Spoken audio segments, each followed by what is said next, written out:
Philippe Corsia, le président de l'UPE 13, très alarmiste, il parle de boucherie à venir en matière de licenciement.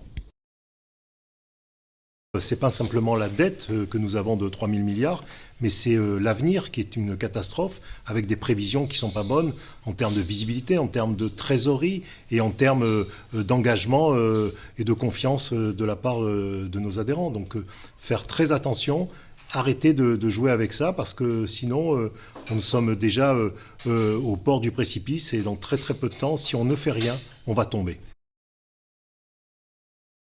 Depuis 1999, on n'a pas eu de mobilisation, hein, où on avait réuni à Paris 25 000 personnes.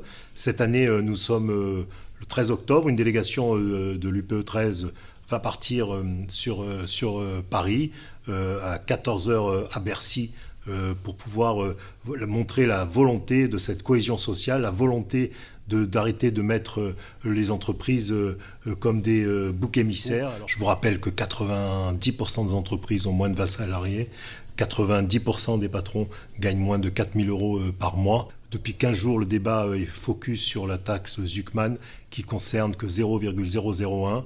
C'est une pure bêtise de vouloir la mettre. D'ailleurs, je profite de le dire parce que ceux qui payent cette taxe font des territoires une vraie force puisqu'ils entraînent derrière eux l'économie du territoire.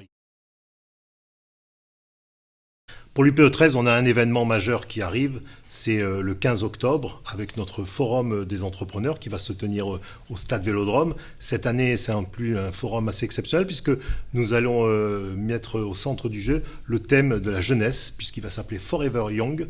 Et donc on va pouvoir créer cette dynamique autour des jeunes avec des intervenants inspirants, avec une vraie volonté de donner et essayer de donner du dynamisme, même si rien n'est facile. Et peut-être que d'ici le 15 octobre, on aura une bonne nouvelle sur le budget, sur la volonté de créer un gouvernement qui prenne en considération les attentes des entreprises, mais aussi de l'ensemble de nos concitoyens.